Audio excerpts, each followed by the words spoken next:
Welcome to this week's edition of the MMA Analysis podcast.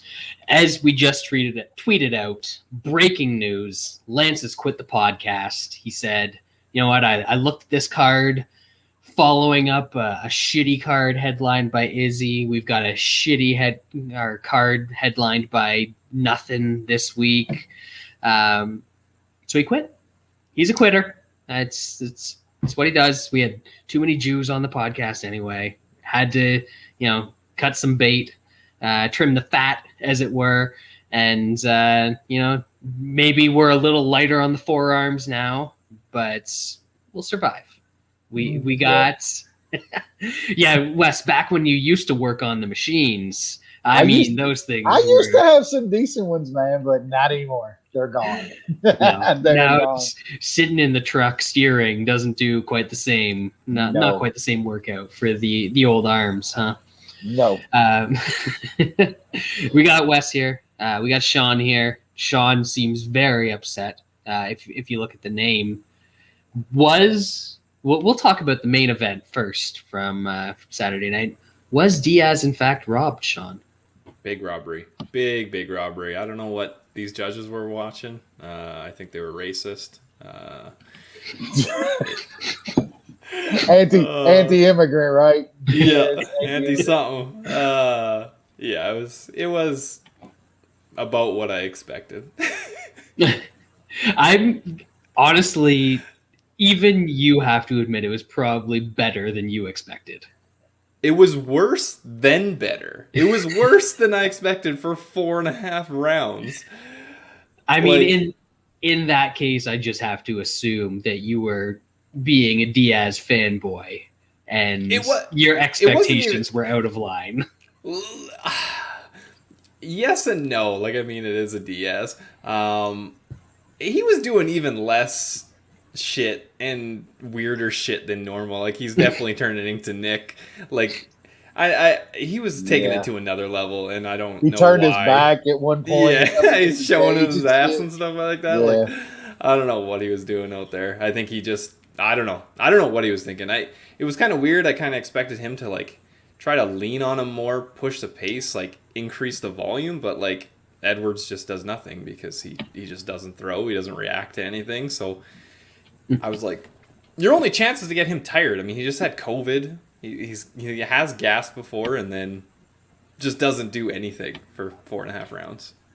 Weird fight. Yeah. But then, as we discussed before the show, he was robbed because, if you look at the 10 or the 5th round impartially, Diaz won it. It was a 10-9.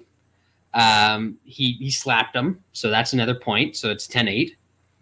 He rocked him, so that's another point. So it's a 10-7. And then instead of doing anything after he rocked him, he pointed at him. So that's 2 more points. So that's a 10-5, 46-45 Diaz. It seems pretty clear to me. Wes, what are your thoughts? That's pretty spot on. I think even we were zooming for the fight, and we were scoring it in real time. And that's how we scored it, right in real time. It's one of the biggest robberies I've seen in a while, but these judges don't know the rules to a Diaz fight, obviously. my biggest takeaway of that fight, well, one other is Edwards is just the most forgettable dude, the most forgettable decent fighter. Exactly. Nobody will talk about that dude because once again, Nate fucking Diaz in a loss grows his legend. Absolutely. More people were talking about Nate rocking his ass, having him about out there. Oh, if all Diaz fights were 10 rounds, they never lose. And that's true. The legend and the popularity of Nate just grows again off of another loss. But that was awesome. Edwards blew it. Wes, question for you.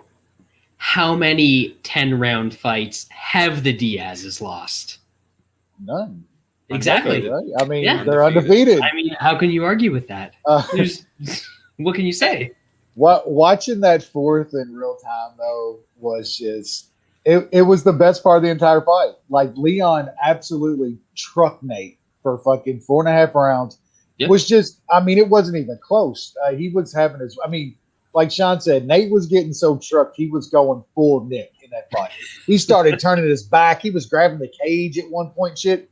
But that fourth round was the best part of the fight when shit actually happened. And man, Nate always finds, like, he did it to Connor like that. That little fucking, that's almost like all he throws. When he actually throws, he throws the same punch and just differs the timing and every time. And like, it's not even always he sets it up with a jab. He literally sets it up with an open hand smack and then fucking down the pipe and rocked his ass, man. And I think Leon would have been in some serious trouble if there was another 30 seconds, a minute left. And on the other hand, if Nate didn't fucking point at him, if he literally went in and started throwing punches. Honestly, I think people are making way more of that than it actually is. I think he was going to survive. I really do too. Because usually when you rock somebody, you don't want to like jump right after them anyway, because you don't know how hard they're or how much they're hurt or anything like that. So, also he could have got taken down by a fucking rocked Edwards as well. I think that would have been awesome. Edwards was gonna survive and get out of that, but instead of pointing, throw another punch, dude. You never know. Completely fair. That could have been pure Diaz. The right finger point could have been the right down the pipe that ends him. Who fucking knows? Nate's. That was awesome though. That was fun to watch. It was awesome. Edwards just completely blew it. I mean, this is a lottery ticket. He actually got a fight against a big name opponent that was. He was an easy fight. A huge favorite. It was a fairly easy stylistic matchup for him, and he fucking blew it. He blew it the entire fight because he should be able to, like, I know not many people finish Nate Diaz, but he's a true 170er. He's supposedly the number 3 ranked fucking welterweight in the world fighting a blown up lightweight. And he can't even, like, actually put, like, he beat him, but, like, it wasn't that bad. Like, it should be worse. The number 3 ranked welterweight should destroy Diaz. I mean, Diaz has got destroyed at lightweight, never mind fucking welterweight. Well, yeah, we were saying during the fight, like, Edwards has an advantage from the outside. And then whenever Diaz closes the distance, he is so much bigger than him and can throw him around in the clinch. And, like, out of all of those advantages, he did nothing. So nothing. So he was back to who? We don't need to say his name anymore. There's few better things in MMA right now than the cut Brazilians. PFL Brazilians. Getting absolutely fucking yammed up and going down there and beating up fucking trash cans. It's great. Yes. Oh. Yeah, it's good stuff. All right, so we'll move on from that one. We had one of the actual bright spots, other than the minute that Nate Diaz had. Brandon Moreno looked incredible against Deiveson Figueiredo. I did not expect that. Even people that picked Moreno didn't expect that. So, Wes, your thoughts on the new flyweight champion? Yeah, I got hurt by this one. This one cost me bad and continues my just insanely horrible run in MMA. You should be fading me as hard as you are Marley at this point. But I mean, props to Moreno, just an incredible performance. But I will say, I've never seen Figueiredo look like that. Like it didn't look like the same dude, man. Just the ease of those takedowns were insane. I was shocked when he came back and was winning like he was winning, performing. That he looked as good as ever, and he definitely left the UFC, got better, came back. This was another level. He took it to a completely different level. His wrestling and his takedowns just looked insane, and props to him, man. Like I think we said that night, it couldn't happen to a more genuinely nice guy in the sport. He seems like a really good kid, so I'm happy for him, even though I got absolutely obliterated betting. I'm not sure though just how if Moreno's great though. Like I think he's a really good fighter. I'm not sure if he's great though. We'll have to see if he can defend that though. That was a Sean? great performance. I just need more proof that wasn't just a one night thing, because he lost. He lost the last time to the same guy. Yeah, I scored the fight for Figueiredo last time. I mean, if one judge judges it correctly the 5th round, this fight doesn't even happen. That fight don't even happen. Figueiredo would have won. Mm-hmm. Yeah, that was a very surprising result. Just the way it happened. I thought, Moreno could win a competitive decision. Did not see him just absolutely running over Figueiredo. I guess we'll see if that was just a one night thing for Figueiredo, or if it's a thing of more to come with the way he cuts weight. I don't know. It wasn't good. It wasn't good. That's all I know. Not ideal. We said last week, who's going to beat or who can beat Davis and Figueiredo in this division, and we said it was Formiga.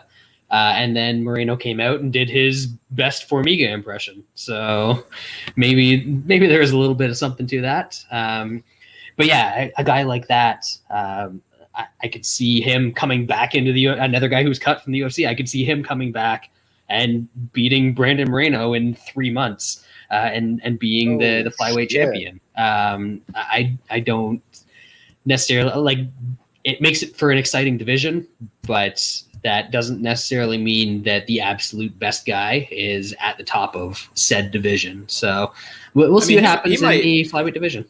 This is such a success story for everybody, first Mexican champion and all that stuff, and then he's gonna get laid on for fucking 3, 4, 5 rounds against Askarov next time out, and then it's gonna be boring Russian. Yeah, I very much wish that it was Royval that was next in line against Moreno, because that fight would be insane if that happens. But yeah, didn't they fought, right? That's when Royval fucked up his shoulder. Right? Yeah. Right. Yeah. So I'd actually like to see if, that weird accident. I know people were thinking Moreno was taking over. Maybe that was just because I bet on Royval, but I think that'd be a really good 5-round fight if something weird doesn't happen like that. I mean, people were super excited for it the first time, and then it was an injury, so that kind of sucks. So yeah, that would be more entertaining than some boring fucking Russian that nobody knows. Yep. And finally, the fight that happened last, certainly not the main event, but it went on at the post limb, if you will. Facebook. Yeah, your guy's boy, Izzy, the man that you say is so great, just comes out there and makes it look easy. Lays an egg against that dude from the Goonies that just doesn't know how to fight, doesn't know how to talk, doesn't know how to dress. Man can't even put his shorts on the right way. And we've got him fighting for a world title. What is this sport? That's why Izzy couldn't knock him out. His brain cells are a little bit short. There's nothing there. Izzy couldn't knock him out because he didn't throw any fucking punches. They were he traded in the pocket a bit. I mean, people are dogging on Adesanya. He lost it. I don't know. It wasn't that bad. Yeah, I like Izzy, man. I'm a fan, and I even like watching Izzy perform, even when he's not knocking guys out. I don't like the whole narrative of Izzy's just completely boring all the time. He's absolutely wrecked a couple top 3 guys in the division, literally shut their fucking shit off. That's not boring. This one was pretty fucking boring, man. This was not a great Izzy performance whatsoever. The only thing I take out of this is that he's still getting better, man. He got on his back, he still got up. His takedown defense, once I think the first or second round went by and some of those shots started getting more sloppy, Vettori was having problems taking him down. So he's still getting better, but yeah, that was a horrible fight. And Vettori's just, that guy's not good, man. He's I just just big. think that's a bad. I think it's a bad matchup. I think Vettori still can do some things at the higher end of middleweight just because of kind of how big and middleweight he's big. is. But yeah, he's big and strong and can wrestle. He can take a punch, and he's big and can kind of wrestle, and that goes a long way. He's very middleweight. Yeah. Like, doesn't do anything particularly well, but he's tough enough that he gets to the top of the division. We will run through the rest of the pay-per-view very quickly. I hardly saw any of this, if anything, before the actual pay-per-view, so I don't have much to add. But kicking it off, heavyweight division, T-shirt in the pool. Carlos Felipe gets a terrible split decision over my boy Baked Not Fried Collier. Wes? Yeah, I think I did score that for Collier. I know I had some money on him too, but I thought Collier probably won that fight. Yeah, that was two fat men that should not be fighting in the UFC. Absolutely. Wait until we get to this week, Wes. Wait until we get to this week. Oh, it gets worse. It gets worse. Sean? Not much to say. Sloppy, fat heavyweights. This is what you get. Fucking the ghost of Camosi is really fucking. French dude got a decision over Brazilian Italian dude. Didn't see it. Anything?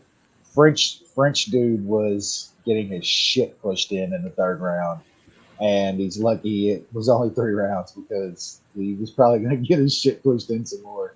So was it a 10-8 by one of the judges, and that's why it was a majority decision? I think one of them got, and it probably should have been some more 10-8s, honestly. There you go, Sean. Yeah, don't care. I want to bet here, so that's a plus. Steven Peterson beats Chase Hooper. Chase Hooper is not good, and if he can't submit somebody, he's very not good. Sean.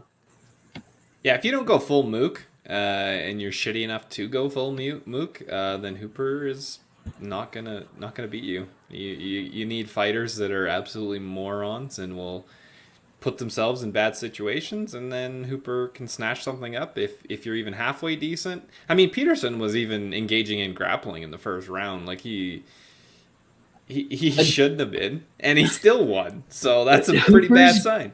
Yeah, Hooper's grappling, I don't like. He got a couple of cool submissions, but I don't think it's anywhere near as good as they try to make it out to be. No, it's functional. Yeah, it's not. He can't even keep good positions though to go for it. He goes for these kind of crazy subs that he's trying to catch one. And Peterson in the third round was all in his on top on the mat and shit. He couldn't do anything. Hooper absolutely he needs to be cut for his own good. Like there's no way this guy should be go beat a bunch of shitty guys. And he's fighting decent guys now. Like Peterson is kind of a journeyman, but he's a tough fucking out that's been on the regional scene for years. That's fought a ton of decent guys, man. That was a bad matchup. Caceres is ranked now, and Hooper fought him 2 fights ago. Like, why are you doing that? What purpose the does that UFC serve? always very smart at bringing along a prospect. Yep. This one I did see because it was 7 seconds, and it was a clip on YouTube. Terrence McKinney just blows up Matt Frivola's shit in 7 seconds. Just get it. Just smoked them. But this seems like what this dude does.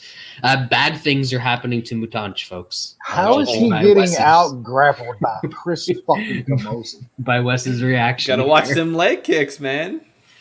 Yeah. Oh, look at that. Yes. Anything on this one? I mean, this dude who is who we thought he was. It's just that I think we kind of thought Frivola would be able to survive that early bit. Yeah, and turns out the Polo Reyes finish wasn't actually that rare.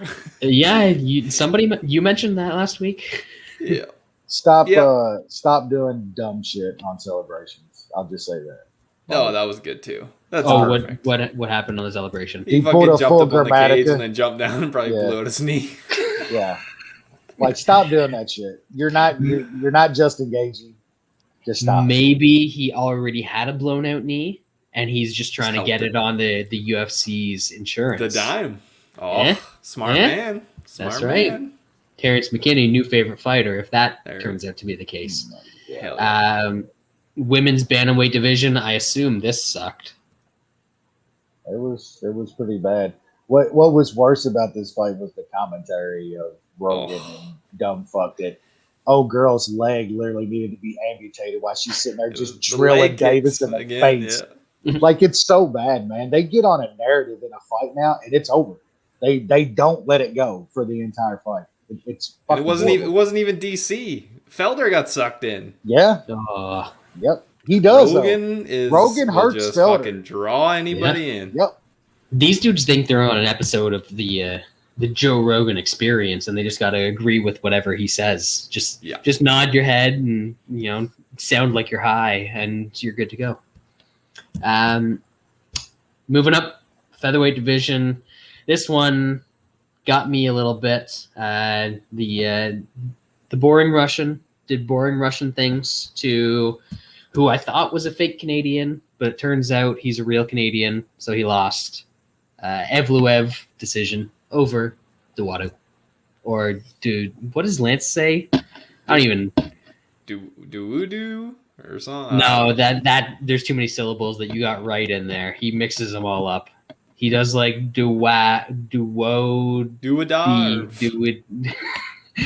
Wes, what happened in this one? I mean, Evloev is he's pretty good. He's actually pretty good. I always thought high of him. I just hadn't seen enough, but I think this is a pretty good win. I mean, he beat Duwadu like everywhere, and then his wrestling's a problem. That dude's heavy on top too, man. He's a good fucking fighter, man. I still think Duwadu is okay. I just against guys that can wrestle like this and control him on the mat, he's in a lot of trouble. He did a couple okay things on the feet, but I think Evloev beat him everywhere, man, and that was a very impressive performance from the. He's good. He's a good fighter. Sean? Yeah, that being said, I still think there's red flags. That takedown defense was absolutely atrocious from Duwadu. Evloev went 9 for 13. Getting back up. That dude literally has no clue how to get back. Yeah. Up. None. Yeah, he was not doing what you should do when getting taken down. And Evloev still lost the third round. So that gas tank could be a problem for people that can wrestle. Now, who can actually wrestle? That's a different story. I think he can be shut down and he can gas out. It's just there isn't that many guys that can do it. All right, next I think it was Murphy and Calderwood. So Wes wants some money down there. Yeah, that was still very, very tough. Very tough to watch. Like, them talking about Murphy, man, I guess she's another body to serve up, but my God, dude, get rid of this shit. What are we doing? We're just talking about next in a line of killers, Wes, for Shevchenko to survive because they're killers. That's all you can do. They fucking bring it, bro. They bring it. Yep. Next up, I lied. I didn't only see the pay-per-view. I did see the last two fights before the pay-per-view as well. So Eric Anders. One good thing there. Yeah, exactly. Could have skipped it another half hour there and just started with the last one. Well, I know I watched it. I don't remember anything that happened in this fight. I assume it's kind of what I expected to happen the first time around, where they got into the clinch a bunch and Anders held him and controlled it a bit. And am I right, or did he actually do things? He kind of did in the third round, the third round. I thought he beat him up really good, but besides that, horrible. Just laying. Yeah, I mean he got taken down twice by Stewart. But yeah, that last round, he put it on Stewart. Cool. My God, did Kamosi go down to Nashville and hang out with fucking bro hugs? Like, did he actually take the leg kick advice? I think he did. I mean, how many leg kicks did Mutanch land there? Because if it's 0, I you know who we got a credit for that victory. The final fight before the pay-per-view, and I mean, if you're trying to sell pay-per-views, this is the type of fight that you want to have on. My namesake, the lesser Brad, if you will, takes a decision over Drew Dober. I kind of thought Dober won this one, but I may have also been enchanted by his handsomeness. So it's hard to really judge those fights accurately. Sean, what did you think here? Great fight, man. Either way. I love Dober, but man, you rock a guy and you still don't have good enough takedown defense to stuff a guy that is a kickboxer. He's a kickboxer, and you have him rocked, and he's still able to grapple with you and take you down. That's fucking horrible. But this fight should have been over. But we are supposed to be scoring damage over control these days, right? That's what we're supposed to do? Yep. Oh, okay. Just check. Just confirming that, that's what people are saying that we're doing with the scoring now.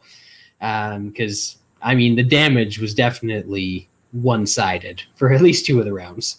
Yeah, I think this is one of the a good example of judges and people putting more weight on the second half of a round, because in the first part of the second round, Dober hurt him again, was laying it on him for the first couple of minutes of that round.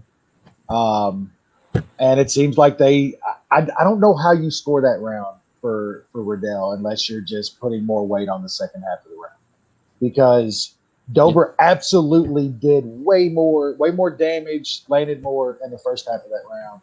I thought Dober won the fight. Besides that was an amazing fight, man. That was so fucking awesome. Does Dober have boring fights unless somebody's just laying on top of him? Like, that dude's awesome. Bad decision, though, in my opinion. I think he won the fight. Like Brad said, are we scoring damage or are we not? Because if we're going by the new rules, you're supposed to score damage. Dober did way more damage in that second. If you want to talk about scoring damage, look no further than the Bear Jew, baby. This was happy and sad, though. This was the highlight of the card. Let's be honest. Oh yeah, absolutely. This was incredible. Wes, take us through it. I mean, well, my stream was going in and out during this, so I kind of had to go back and watch it. But you didn't think his arm was bent that way because you just thought the stream was glitching out. You were like, a man's arm don't bend like that. Like, I don't know about that, but I know I saw a man that looked like he was having fucking convulsions and was smacking a dude everywhere from head to thigh. He smacked Bear G, just begging for the ref to stop it, and somehow ends up getting his arm broken, and it's a TKO. Fuck that. That shit, dude. That's a fucking. I don't know, man. I don't know how you snap a guy's arm with a submission and it gets called a TKO, whether he taps or whatever. Can we change that at least? If you snap a dude's limb with a submission, that should be win by sub, not fucking TKO. Yeah. It should be a technical submission. Just like if you make a guy go out with a choke, it's a technical submission. The shitty thing is they did call it a technical submission, but also called it a TKO. How the fuck does that make sense? Yeah. So the UFC actually has it as a TKO. And then I saw, Tapology has it a technical submission, or they originally that's did. what it was announced as, a technical submission. I I definitely thought I heard TKO because I was immediately pissed. I was just like, no, you're not going to do me like that. I don't know what happened. I was not greedy for once in my life and played inside the distance. I was. Boy, am I fucking glad I did. I got greedy for once in my life because I usually always just play inside the distance when they're that big, and I didn't this time. But credit to the Bear Jew for being the man that he is. I'm not a big post-fight interview guy. I really don't care what these people have to say. But he went so far as to apologize to the fans who bet him by submission. He's like, I know there were a lot of people out there who bet me submission round 1. Bear Jew knows the angles. He knows what's up. But the best part of that entire interview when he said that Jamal Hill trying to tap him felt like an elephant trunk just flopping all over the place. Oh, he said it was like a dead fish. That's it. No, that was his arm felt like a dead fish. Oh, yeah. Trying to tap felt like an elephant trunk. Yeah, then he says his arm felt like a dead fish flopping all over my chest. Dude, I lost it on that one. That was good. Hilarious. That's so good. Yeah, that's a man the UFC needs to promote. And I don't know who they put him in there next, but I hope it's somebody that can't grapple again because, man, it's fun. That was so good, man. Hill's talking all that shit before the fight about grappling. He's not worried about it, all that shit. And it was like, it did not take long. Like he pulled guard. He pulled guard and he fucked up his arm. Like before that, he had kind of that shoulder lock that he got out of, and then he got into it again. Like, yep. Perfect. Good times. That's best fight. That's about best fight picks. The only one we haven't talked about yet was.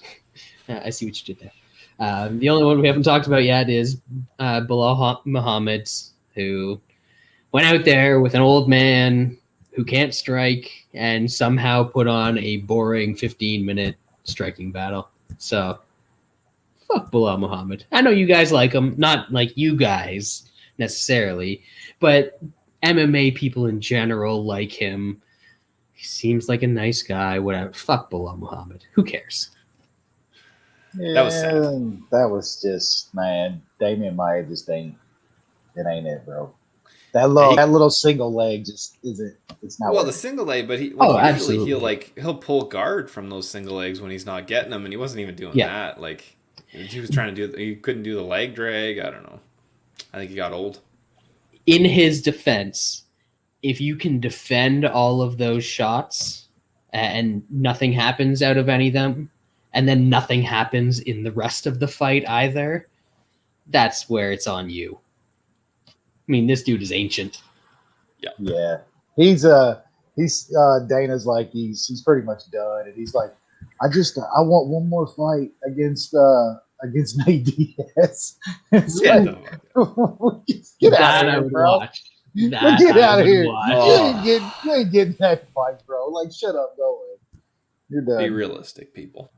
All right, that does it for UFC 263. Honestly, better card going in that it ended up as. Little disappointing after all is said and done. Moving on to this week's card. Speaking of disappointing, UFC Vegas 29 is headlined by like a pretty decent fight. It's not a great fight. It's decent. And then? Yeah. And then. We say it a lot over the past couple of years. This is one of the worst cards that they've ever fucking put together. Like, there's no bullshit. Yeah. It works. Scrolling down, it is rough going on this one. But the importance of any of these fights, other than the main event, is close to zero. I mean, even the importance of the main event is kind of zero. It's like it's just like a couple top 10 guys fighting. Yeah. It's a decent fight, but no, it's a good fight, but it's just like no matter what happens in this fight, it doesn't affect the division in any way. So not right now. I mean, Ige's got a decent streak, but I mean, a big like an impressive win by a zombie moves him up, though, in the eyes of a lot of people. Like, I guess, like, if he gets... he was fighting for, like, as a title eliminator his last fight out. Yeah, that's what I'm saying. So that's what I'm saying. I don't think that he's going to get thrown right back into that mix. Like, maybe if it's a big win, he'll get a rematch against Ortega if Ortega wins, or he's a guy that Volkanovski hasn't fought. So maybe they do that. But, man, none of those, like, neither of those fights really interest me at all. So we'll see. I think it's a different zombie that we're dealing with in 2021 than we were for the 20 teens. What the hell is happening in PFL tonight? Like, dude, FaZe rolled all last week. This week, literally almost every dog's winning. Who's rolling now? Fucking Spawn. Dan Spawn is... Yeah, he's got Sorty on the ground with his back in a choke. This is madness. All right. Speaking of madness, we're going to kick this off in the flyweight division, where Queen Casey is taking on Laura Procópio. I know that the Scottish one has fought in the UFC before, because I talked about how her nickname is bullshit and she should be cut for the nickname. I don't know who the other one is. Do we have anything at all on this fight, or should we watch this PFL fight instead? I think you got the second part correct. Yeah, there's the real Spawn. He finally showed up. Somehow he goes from having back with both hooks in and a choke set into getting smashed on the mat. Mm-hmm. He's gonna get finished. Yeah, this. I got like nothing on that fight, man. I don't even know what we're doing anymore with some of these women's fights, and I'm not trying to be that kind of guy. Like, I enjoy high level women's fights. You just only get one every now and then. I don't know why they're doing this. Like, seriously, we've said it over and over. Want to fight. Put this shit all in one organization, man. Put them in all one organization. Move up the ones that are very good out of there, and let them fight for whoever's got the belt. If you want to continue this feeder system, where literally, if you're not in the top 5, you don't fight in the UFC. Honestly, I wish we could say that about some of the men's divisions too. That's fair. That's completely fair. There's some trash fucking men's divisions too. Yeah, low level women's MMA bet the dog. Is that about sum it up, Sean? Oh my god. Yeah, it's never a bad thing to bet the dog in shitty fights.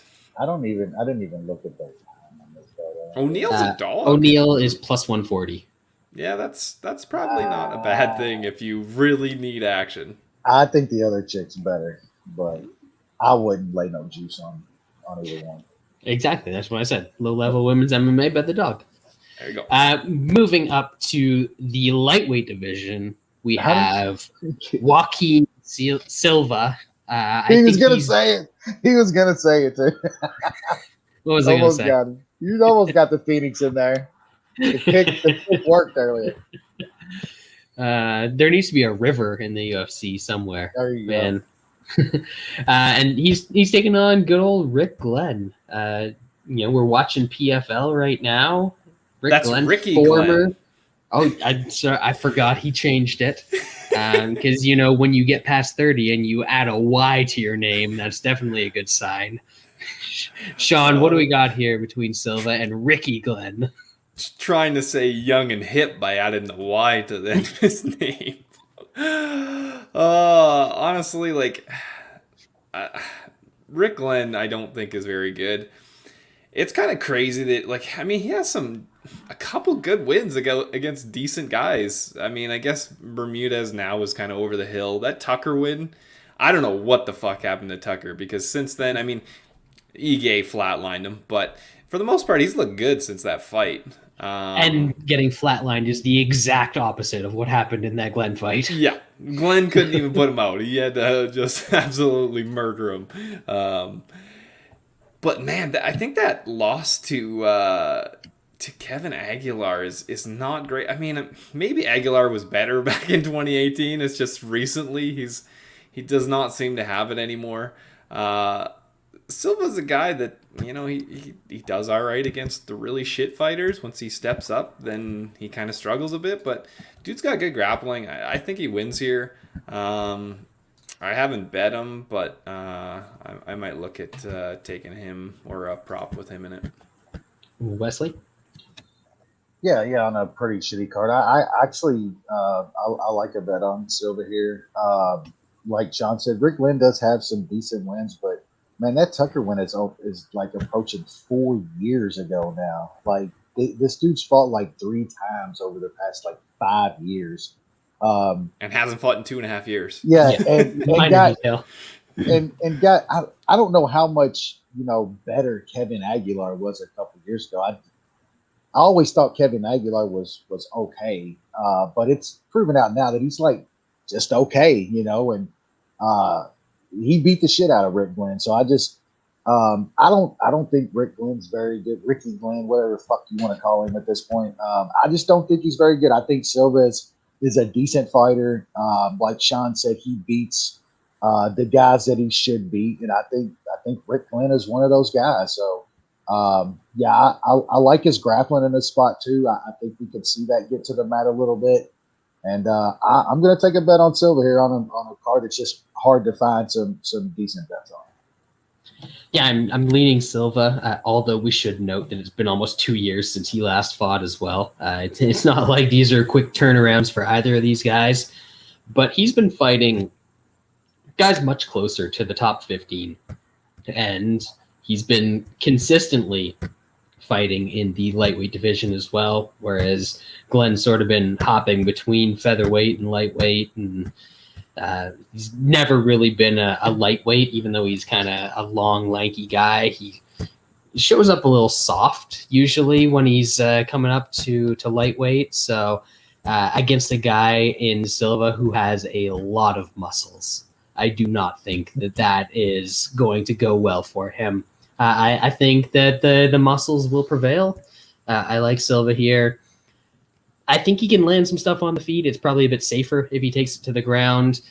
And honestly, it seems like cardio should be an issue for him, but I think he's all right there. Went into the third round and got a finish against Jared Gordon, who it's a pretty tough guy to get out of there and keeps a pretty good pace as well. So I like Silva. I haven't put a bet on him, but it's one of the things that we were talking about, and I can definitely see myself doing that, especially since it opened a bit higher. It opened like minus 150. So yeah, I don't mind much closer to even money on that.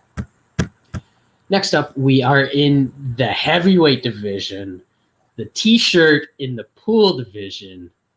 For the people's main event, we have the reigning champion, Roque Martinez, defending the strap against the seventh Parisian brother, good old Carbo Parisian.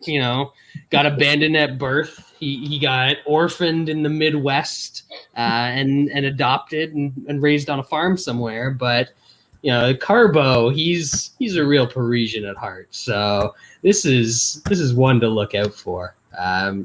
Wes, what do we have going on here? I don't even know how I'm supposed to even talk about these. Bro, we're getting a title fight early in the prelims. That's right. For a fucking treat. I mean, Brad just hyped up his division so fucking well. I mean, that's what a promoter does right there. Hell yeah. I think the Parisian brother is the better guy here.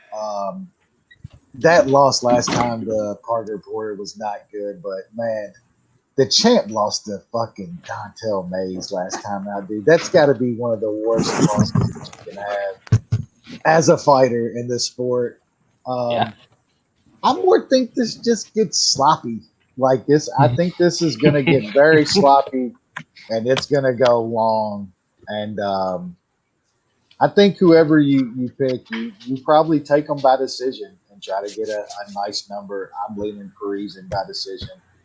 And I wish this was like we could get it back in the day when we were getting the 1.5s at these numbers on these big boys, because idiot odds makers thought that they all just knock each other out, when nowadays they all just get fat and sweaty and lay on each other. So I like this to go long.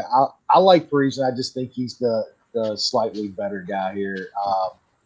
I wouldn't say more athletic, but kind of the more bigger guy that can control up against less the cage. Unathletic. There you go. With that. Yeah, just a stronger guy too. I think this is going to be a lot of leaning, and he's going to be able to control those positions. So I like Parisian. I think it goes long. So I might sprinkle on him by decision. Sean. Yeah, Roque Martinez is fucking horrible.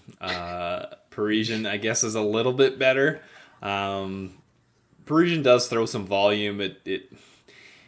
The guy he was facing last time was able to take it, so I don't know if that's a thing where Parisian was just able to smash a bunch of cans on the regional scene, and then now he comes to a guy that comes up to the UFC and they're just a little more durable.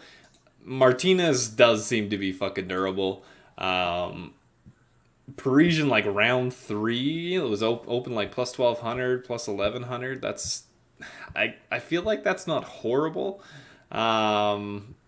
You never know. Martinez is a bowling ball. He might die of exhaustion in the 3rd round. So the decision is not bad. Maybe look round 3. I hope it's just sloppy goodness, because we will need something like that on this card just to be different from just regular shitty. I'm just looking up something very quick just to see. And Roque Martinez, the champ, has only lost once after the 2nd round. He's lost a couple times in the 2nd round. But if it gets past the 2nd round, that one loss was in a title fight. Because, the champ, obviously fighting in 5-round fights, if you couldn't tell by looking at him. Let me remind you, this man is built for 25 minutes. He lost with 8 seconds left in the 4th round. How was this fight? This guy was fighting in a 5-round fight in 2011. That's right. This man was built for 25 minutes. And had a draw against the same guy the fight before. What are we doing here? Tremendous. Yeah.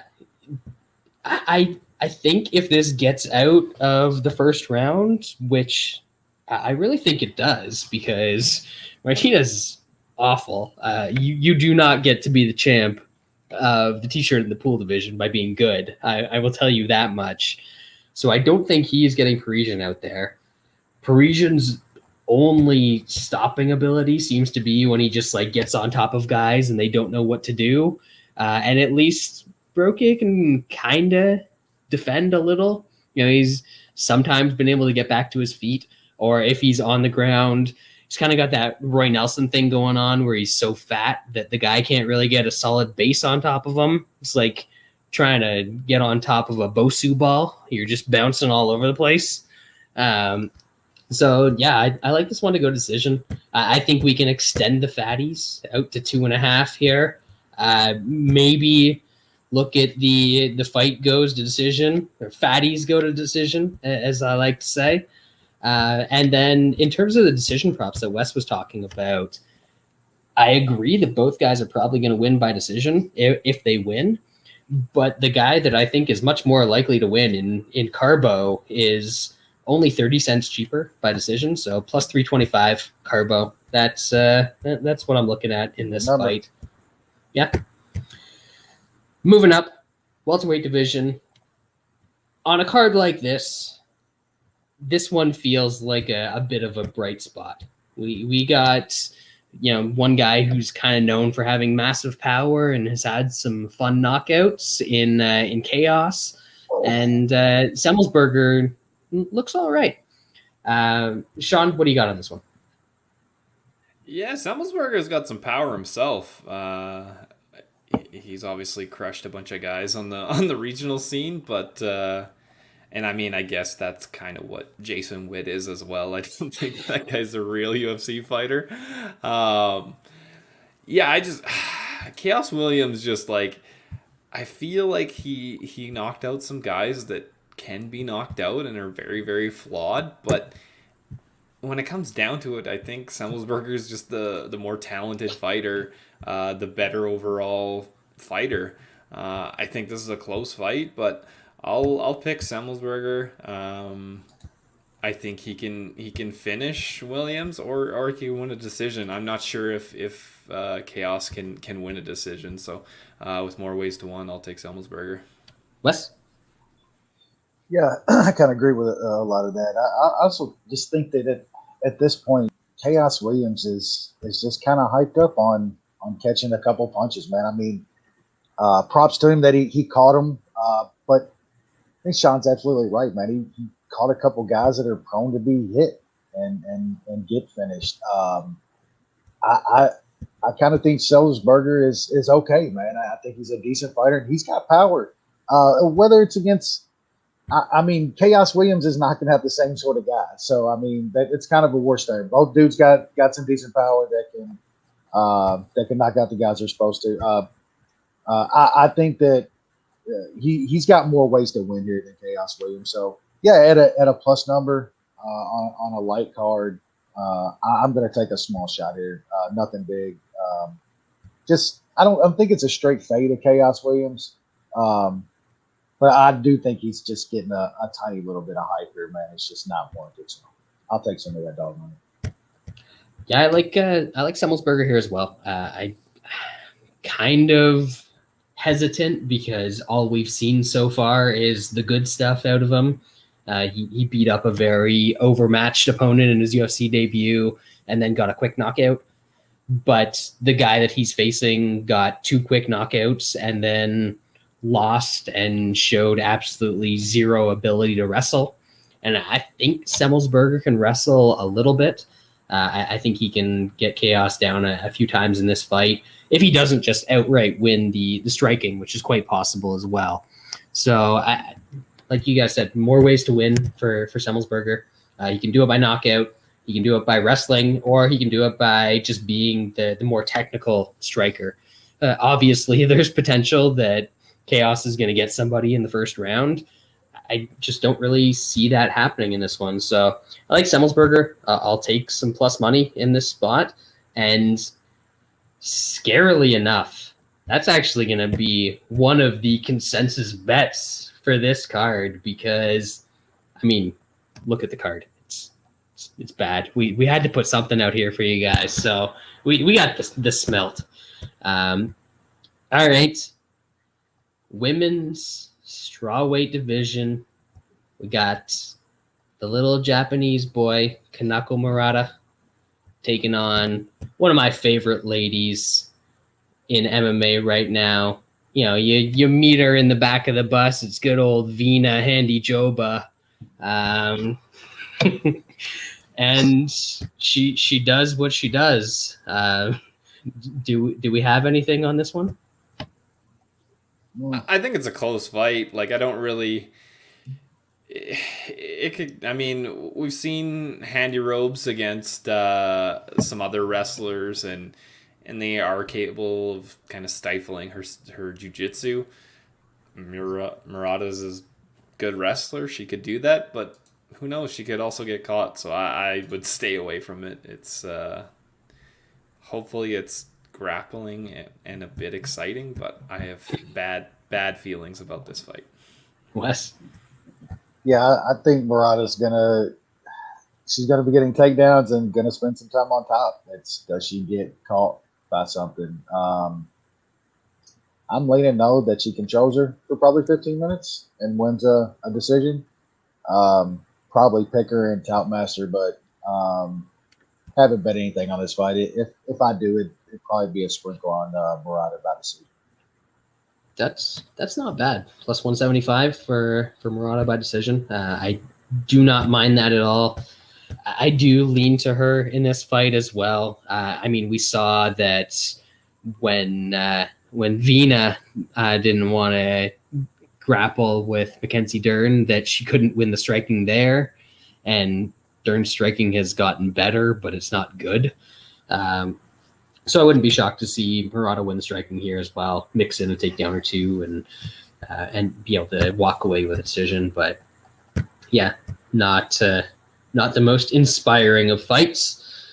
Next up, the featured prelim, if you will. It has Alexa Camur. I think I saw her in one of those Hungarian porn sites, and he's taking on Nick. I'm gonna call him Daniel Negreanu's brother, because if I try and pronounce that name, I am going to get in trouble.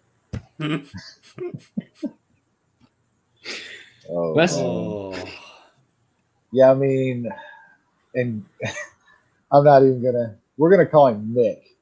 Brad's not trying to pronounce this. You don't even want me to try to go. Nope.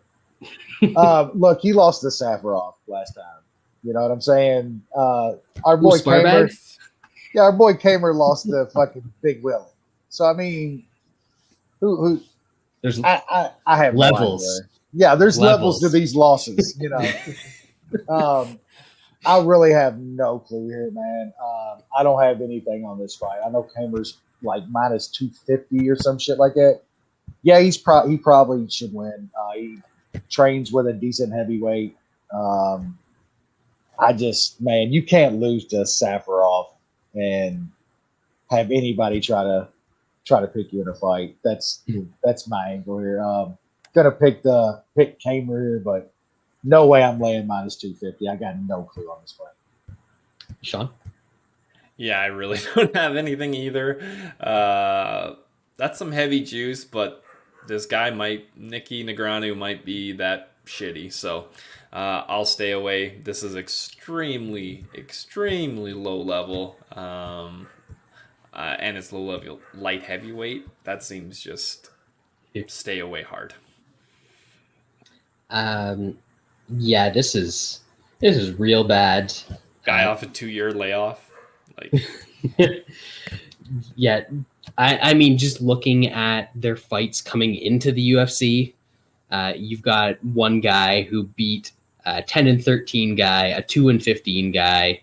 Ooh, there's a 7-5 guy. He beat someone with a winning record, and a 12-41 guy against 9-2, 4-0, 4-1, 2-0. So one of these dudes is fighting guys that can win fights at least, and the other one is fighting trash bags out in, I don't know, Romanian extreme fighting or whatever RXF is, real extreme fighting in Romania, of course. Yeah, I think you've got to go with the guy that's fought actual fighters and done all right against them, but man, I'm not paying minus 250 on Alexa Camur.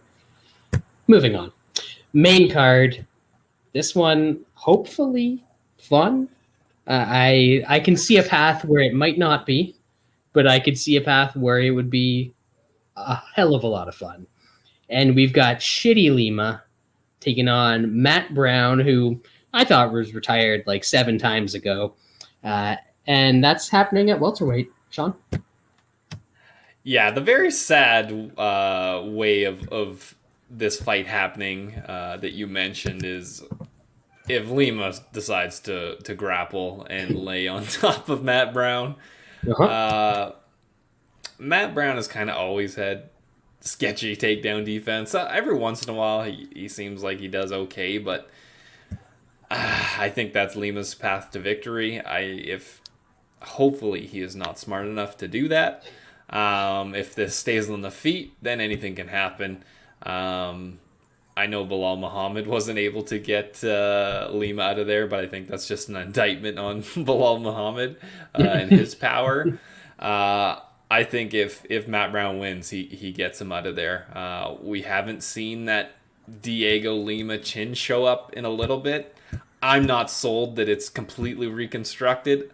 I think it's just needing to be knocked by somebody who can actually throw a punch. So, sadly enough, I think I'm going to take Matt Brown and probably bet him by KO.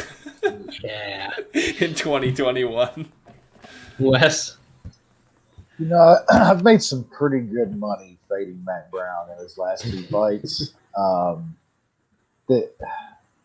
I'm probably gonna bet Matt Brown here. Like at this point, this is the shitty Lima, because the other one ain't doing too hot anymore either, and this one's just bad. I'm with Sean. I'm not convinced that chin is somehow reconstructed out of fucking nowhere.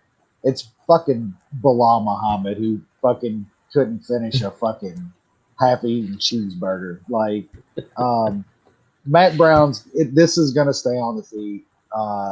Matt Brown's going to connect with something eventually, and he's going to finish by TKO. And I'm going to take a tiny bit of Matt Brown straight, and I'm going to take a tiny bit of Matt Brown by KO.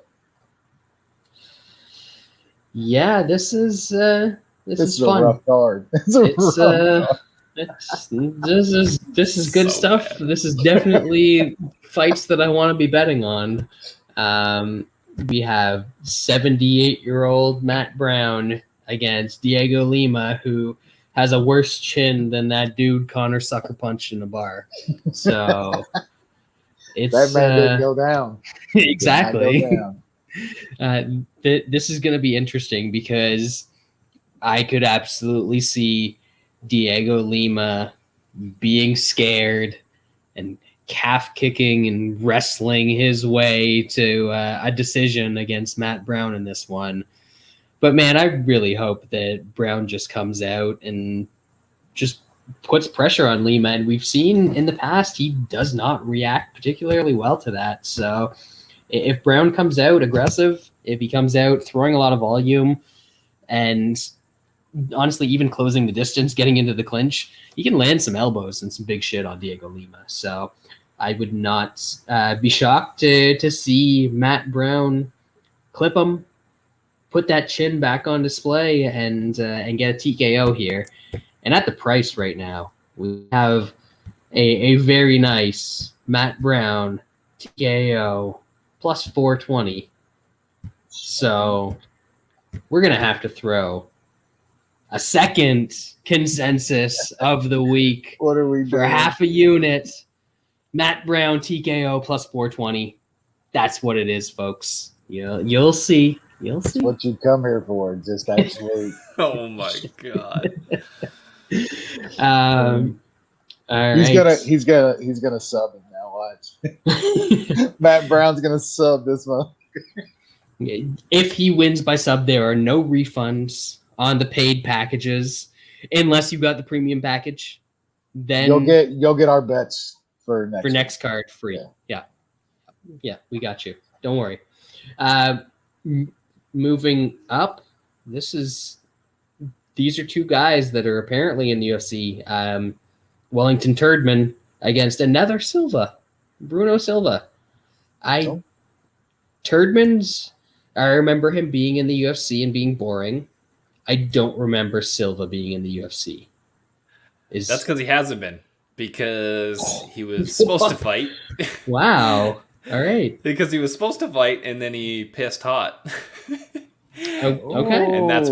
And that's why he hasn't fought since 2018. He was supposed to fight Deron Wynn in fucking 2019 and he pissed he real failed the drug hot. Test. Yeah. Wow. Well, look at him. He should have signed with PFL. I mean, get that milli. What are we doing? You're getting 20 and 20 in the UFC at the most, and then you could be on all the gas and fighting in PFL and could win $1 million. Give your head a shake. What are you doing here? Who's his manager? Yeah, that man needs to talk to. Yeah, that's bad advice right there. I don't know what this fight is. Guy hasn't fought in almost 3 years. Popped for steroids, so who knows what he's gonna look like. And then you got the Turd Man, who is just not good. Turd Man probably wins, but I have no clue who the guy he's fighting. maybe that guy comes out and just fucking flatlines him. Wes? It could happen. Yeah, I've seen a couple highlights of Silva, and he smashes cans. You know, I mean, he does on the gas. He does the business. I don't know who wins this fight. Probably Beef Wellington, but I don't see how this fight goes like 3 rounds. Really, one of these dudes is getting out of there. I think it's probably Silva goes fucking full gas on the pedal and either gets him out of there or just finds a way out. So I'm gonna throw a small bet on the under here. Nothing big, but I don't see how these two dudes who, like Sean said, one's been on the gas, probably off of it now. Turman got finished by Andrew fucking Sanchez his last time out. So if Silva's got any of that juice still left a little bit, yeah, I'm gonna just take a little play on the under on like I said, a shit card. I'm gonna pick though Beef Wellington to win because he's a dog. And as you guys were starting to talk, things were percolating in the old noggin up here, and I remember Turman. He took Roberson's back and subbed him, or like almost subbed him, and then took his back again later. He should have won that decision. Now that I'm recalling that fight, beat Perez and then lost to first round Andrew Sanchez. Rest in peace. Oh wait, no, that was a different Andrew Sanchez. Sorry.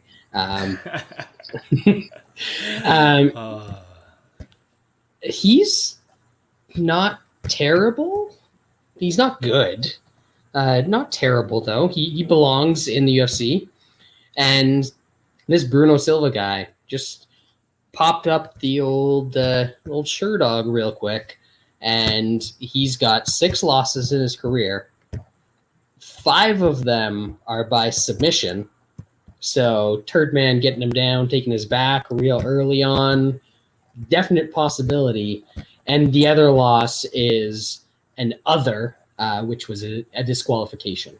So when this guy loses, he gets subbed, Turman sub, plus 425, plus 500, if you know where to look.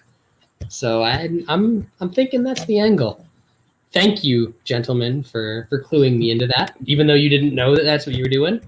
But that's what we're rolling with in that terrible fight. Next terrible fight, man, that cost me a bunch of money in his last outing. Juicy J taking on a man that actually made me a bunch of money in his last outing in Seungwoo Choi. So we'll see what happens here. Do I side with the guy that's made me money in the past? Do I side with the guy who I hate and has lost me money in the past? It's a mystery. Wes, unravel it for the people. Yeah, I still don't think much of fucking Joey and Erosa, man, whatsoever. I don't care what happened last time. I don't see it. I think Choi's tough though, man. He's decent on the feet. He's fucking one of those big, strong guys. I know Lance hasn't pulled that out in a while, but I kind of think he can body up Erosa here. Now, can he get caught with something? Yeah, I mean, Erosa seems to do that shit for some reason. I kind of like another under here, man. I just think this fight gets stupid, and Choi either gets Erosa and lays some ground and pound or something on him, or Erosa catches him with something. I'm probably going to just sprinkle on the under here and hope that Choi somehow obliterates Erosa, because I don't like his face. Sean, what do we got? That's actually not a bad angle. Hate the face angle? Yeah. I like it. It's right up my alley. It's hard to know. Like Wes, I don't think Erosa is that good. Landwehr just absolutely loves taking knees to the face for whatever reason. The Woodson fight, he was getting his ass kicked most of that fight by Sean Woodson, who I don't think we're very high on either. but he survived, and then he was able to take over. He Choi, survived because Woodson has negative power. That's true. That's absolutely put that true. out there. Yeah, that is 100% true. Choi obviously showed his toughness and his losses, and then he beat a Mukhtarian, and then Zalal, who was another guy that we were all against because he was just a hyped up COVID fighter. It's hard to know. I think I'll pick Choi. I think he's the better fighter, and I still think Erosa is a bit of a fraud, but it could be a close fight. Probably goes to, well, I don't know. I think it's tough for me. I think both these guys are somewhat durable, so I don't know. That number on inside the distance isn't terrible, but I don't know. I think I'm just gonna leave this fight alone. Yeah. Wes, did you talk about this? Yeah, you did. I really want Erosa to lose, and I do kind of like Choi, but I'm not sure that's the way this one goes. I think in order for that to happen, that Choi has to get inside and maybe get some takedowns, just sort of like muscle Erosa around because he's one of those like skinny fat dudes with no muscle definition at all. So don't like that. Nope, don't want to watch that on my TV. If you're going to be not in shape, I want you to be obesely fat like Roque Martinez. That's no the way it should be. But yeah, I think that Erosa might actually be able to like pick him off with some straight shots and, you know, that knee that he landed last time as well. So I'm a bit hesitant on this one. The line is too long for me to want to bet Choi in this spot. I don't hate the under angle because I think both of these guys have been finished in most of their losses. Maybe if you want to get super sneaky with it too, you can also do the under 1.5 because most of the times in these fights where a guy is going to lose by stoppage, it's going to be in the first round that happens. So yeah, if you want to get a little bit of extra return on your buck or your losing bet, either way, that works for you. But I don't really know who I'm going to pick. I'm probably going to take Erosa and Toutmaster because like the extra money, but I hate myself just for saying that. I feel like I need to take a shower. All right, moving up, bantamweight division. This one's a bit of a cleanser. It's nice. It's a dude that's ranked against Davy Grant and the left hook of doom. I mean, how can you not love that? Davy Grant's that's what he does, Wes. He knocks people out with the left hook. Doesn't matter what you do to him. Is what happens at the end of the day. Sean, we'll let you start off on this one. Wes stew over there about Davy Grant's beautiful left hook. It was beautiful. I mean, I cashed a plus 620 on inside the distance and him straight at like plus 265 last time. That was a beautiful punch he threw there. It's weird that these guys fought each other like 6 years ago. Or was it 5 or 6 years ago? Yeah, 5 years ago. February 2016. And Grant 30-26'd him, which back in 2016 basically mean like he had to have murdered him in one of those rounds. And like that's crazy to think that he would have lost to Davy Grant at this time because Marlon Vera has got a lot better since that time. Davy Grant is kind of who he is. He's an older guy that is hitting some crazy like late finish knockouts and kind of pulling some shit out of his ass. I really think Marlon Vera is going to win this fight. It's just mind-boggling that it was 30-26 the other way, and now the other guy is like minus 240 or whatever he is, minus 200. I'm probably gonna parlay Vera. I just think he's much better. I got my awesome plus money on Davy Grant against some shitty fighters. Vera's tough. Vera has improved so much from the last fight. I think he's just gonna outpoint him, probably out-wrestle him, even though Grant out-wrestled him last time. I think it's going to be a fairly one-sided fight. The crazy thing is that even though this is definitely the best dude that Davy Grant has ever fought, this is only like the second worst price that we've gotten on him in like 5 years. Like he's been a big dog or not a big dog, but like a pretty moderate dog in most of his fights. Yep. Bermudez, Popov, I think against Day he was a bit of a dog. Against Martinez, obviously huge dog, and pretty much the same thing here, even though the level of competition is way higher. Wes? Yeah, the level of competition is so much different, and since that first fight, Davy Grant's fought 5 times. Marlon Vera's fought 14 times. And fought all of that competition in between. Just a completely different fighter from one of these dudes has been in the cage with Jose Aldo. Yeah, and a lot of other guys too. But yeah, just recently with an all-time great and like a contender in this weight class now. This Davy Grant's gonna get pieced up here. Like, do you see Davy Grant legitimately landing a left hook and knocking out Marlon Vera? I just absolutely not. I cannot see that. If that happens, it fucking happens, and Davy Grant gets me once again.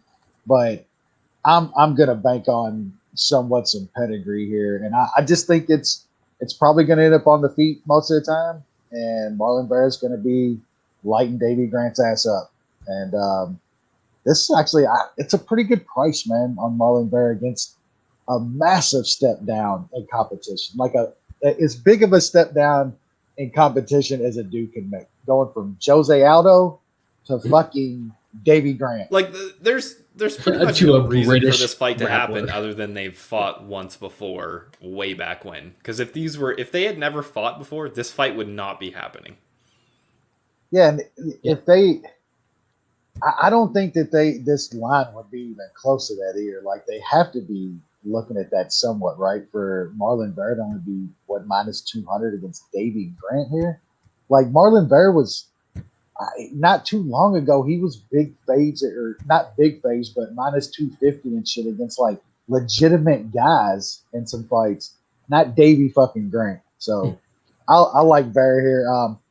This probably goes to decision too. I don't know what Vera by decision is. I haven't looked at that, but Davy Grant's tough, and I think it's more going to be kind of on the feet, and Vera just kind of boxing him up for a lot of this fight. So I like kind of Vera by decision. I'll probably just parlay with something, find a prop. But yeah, Marlon Vera for me. Plus 190, Wes. That's a big swing in a price. Yeah. I do not hate that at all. I think this price just on the money line is kind of crazy. Let's not forget. I know Sean cashed on Grant against Martinez last time. I cashed against Day the time before that. He got dropped by those guys in both of those fights. Like, it's not like he's winning these fights easily. He is taking some shit against these kind of lower level fighters. So I think Marlon Vera is going to light him up. Davy Grant is extremely tough. I maybe he can survive. I'm not sure that I want to take that risk, although plus 190 is not a bad price at all to consider that. But I think I'm going to have to find something to parlay Vera with, because I don't see the same thing happening in this fight that happened in the first fight. Vera is a way better wrestler now. even in the first fight, he was able to get takedowns in that fight. I know he got reversed at one point and kind of dominated for the rest of that round. His grappling is way better now too, so I don't see that happening. So I like Vera. I'm not exactly sure. Maybe he can actually rock Grant and follow up and finish him off, but even if he wins the decision, I think I'm just going to take him on the money line, and we'll see what we can find to throw in there with him. Co-main event time, heavyweights, but not like the good kind of heavyweights. Just like these are big humans. Although you do have to enjoy Oleinik's Ezekiel chokes. He's a man of the Bible, as they say, a man of the cloth. And he's taken on Sergey Spivak, who has, from what I have been able to tell through careful scientific research, 74 different spellings of his name. There's a lot of them. Wes, what do we got here? Yeah, I think this is a tough one for our boy Oleinik here. We kind of talked before the show that Brad probably thinks a little bit more of Spivak than I do, but in this fight, I think he's going to end up on top of Oleinik, just laying some blows, man. Like, he's got some ground and pound finishes. His takedowns aren't horrible, and he seems to always end up on top. And I think that's what happened. I don't think Oleinik can grab some kind of crazy choke on him. I just don't see that anymore at this point. And I think Spivak ends up getting him down and gets on top and lands some blows and stopping this fight. So I'm going to pick him. I don't know if I can bet him. I don't know. It's tough. Like, it's low level heavyweights, man. I don't know if I could put any money on him, but I mean, him with Marlon Vera should cash, right? Like, is Oleinik really gonna catch a choke on him? I don't know, man. I don't see it. I like Spivak here. I don't know if I can bet him, but I do think he gets a finisher. I think he does end up on top, and he lands some ground and pound. Spivak and Vera at dimes is plus 117. A little bit worse than that at Bet Online, but around the same area. Lincoln wins. Yeah, that seems good to me. Sean? Yeah, I don't think I'm as sold on Spivak as either of you. I mean, I'm not touching Oleinik. He's ancient. He is ancient. He has got smashed the last 2 times he's been out there. He has many lifetimes worth of damage. The thing is, Spivak usually has a lot more success when he is grappling. And I'm not saying that he doesn't have success down there. It's just Oleinik's best opportunity to win this fight is grappling. And is Spivak going to make it a grappling match? Whether he wins that grappling because he's on top and smashing, it's a different story, but you're still playing that game. And in low-level heavyweights, dumb shit happens. Especially when you got that Ezekiel choke from being mounted. Yeah. I mean, yeah, that is some low-level heavyweight shit, but it does seem to work. I'm just going to stay away. I'll pick Spivak. I do think he wins. It's just if he ends up just getting choked while mounted or something, I will be very pleased that I didn't have money on him if that does happen. Yeah, I like Spivak here. I think you could probably tell by the way that Wes and I were talking about bets. I think he's able to probably keep this on the feet early if he wants to. And even if it does get to the ground, I think he can survive. He's not going to get like scarf holded or anything like that. And then once this gets past the 3-4 minute mark, Oleinik doesn't have much left in him at this point. But I don't find Spivak to be like a heavy hitting finisher. I really don't think he's going to put the nails in the coffin or anything like that. So I kind of like the over 1.5 here. they're not super fat, but we might get some fatties at plus 135. I'm going to take the shot on that. And I think that's all I'm really hoping for. After that, it can get as ugly as anybody cares to see, and it doesn't matter to me.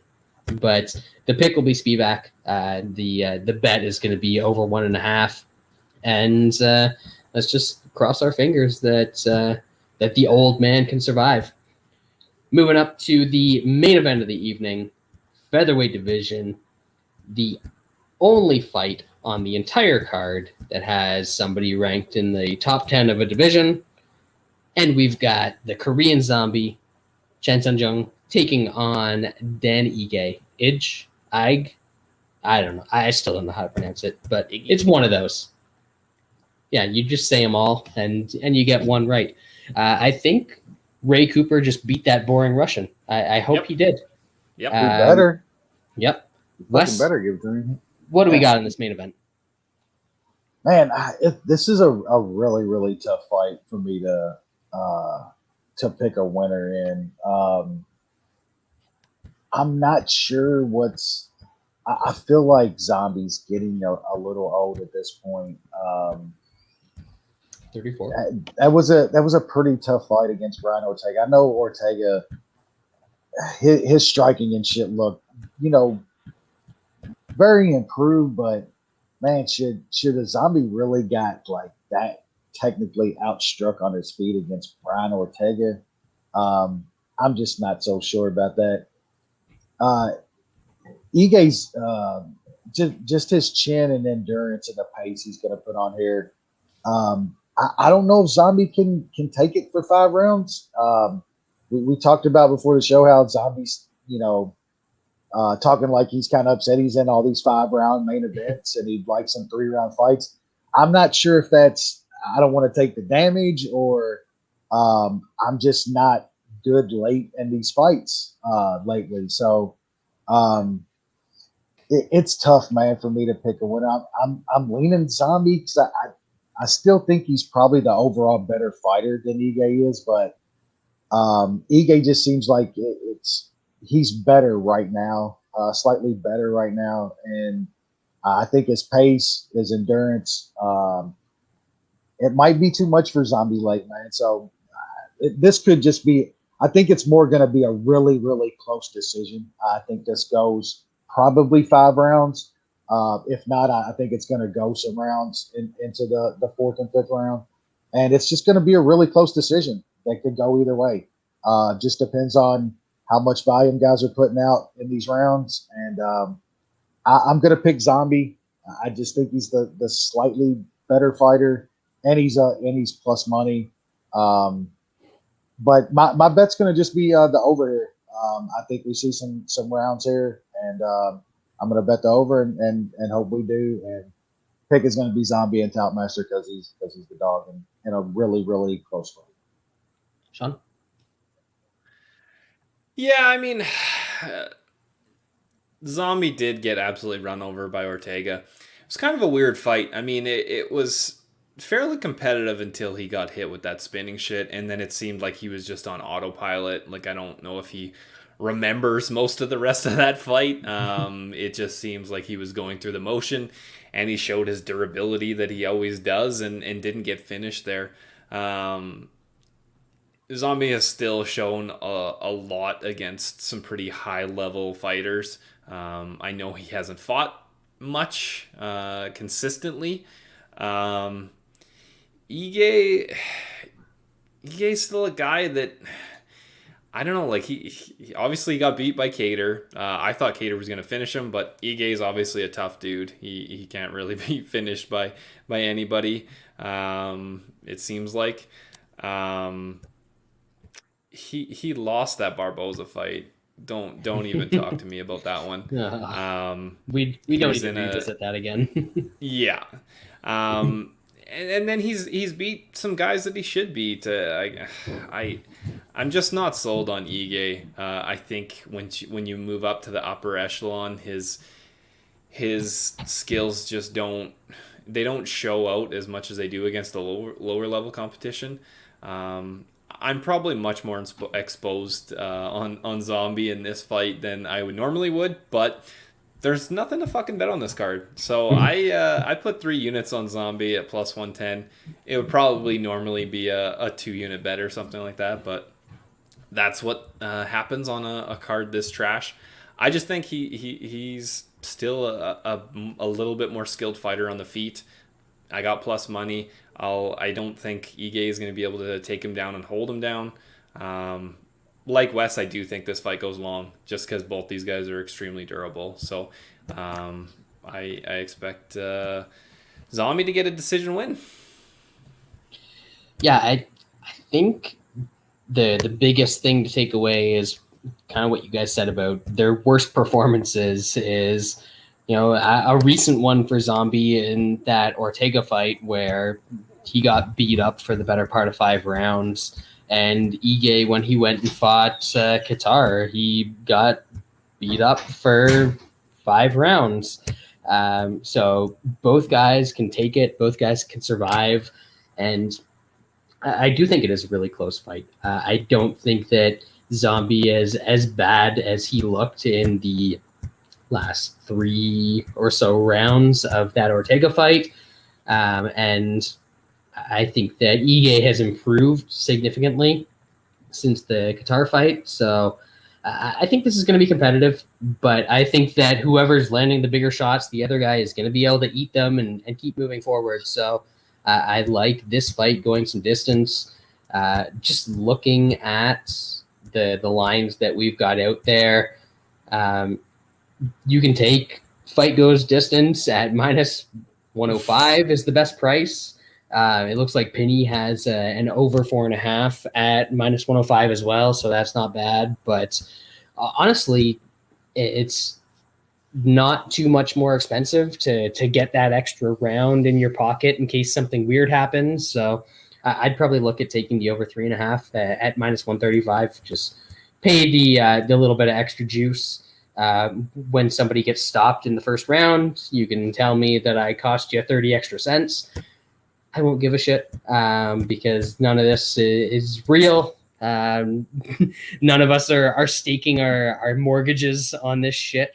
But yeah, I think this fight probably goes to decision. I'm just going to pay for the little bit of extra insurance like all of the shitty blackjack players do and take the over 3.5 instead. So yeah, that's going to do it. It doesn't feel like we ever really hit the main card until we got to the last fight of that card. But apparently that is the entire UFC Vegas 29 card, ESPN Plus. I'm sure Sean knows the number. It's actually on big ESPN, hilariously enough. Oh, my This one's on... Ooh, are you serious? rough. Yeah. Wow. What? I mean, at least that means it's going to be an earlier start time, right? Yeah, I think so. Although I have to say, in summer, always start later. UFC, what are you doing? The sun's out. Yeah. The guns are out. The opposite. Should be the opposite way. In the wintertime, start this shit early. We're all in the house. We just want to watch. Yep. Summertime, later. Start later. Let me enjoy the sunshine while it's here. But we've got some other big fights to talk about this week. Apparently, Anderson Silva, Julio Cesar Chavez Jr.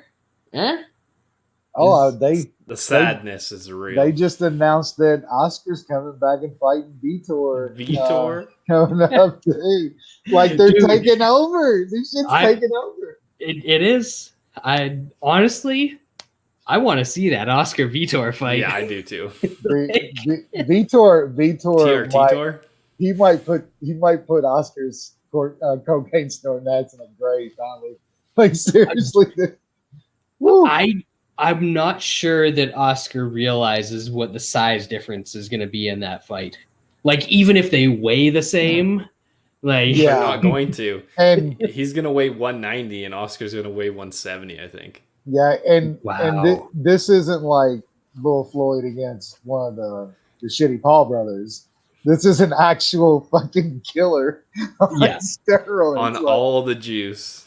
Oh Woo. yeah, like even a lame, coked out Oscar is a better boxer than Vitor, but this has the makings of a fight where those things don't matter, where he's just that much bigger, that much stronger, that much faster, that much more juiced.